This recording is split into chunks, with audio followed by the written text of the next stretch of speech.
Magluluto tayo ng ginisang pechay with manok chicken.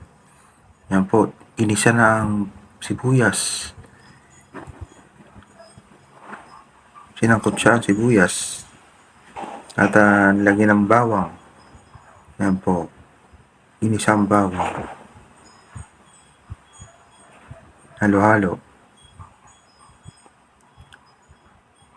Nilagay na ang chicken. Minarinate ko po yun sa asin tsaka paminta para mas malasa. Yan po. Sinangkot siya ang chicken. Halo-halo.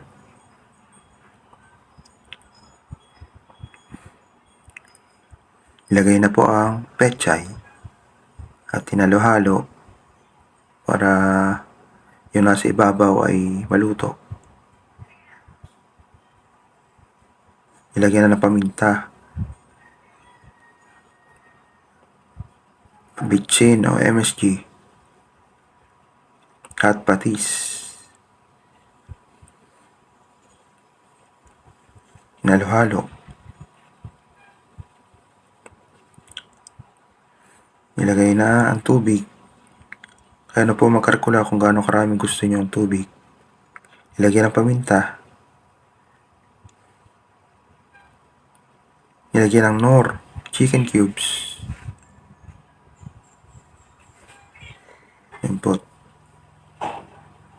Titikman na natin kung anong lasa.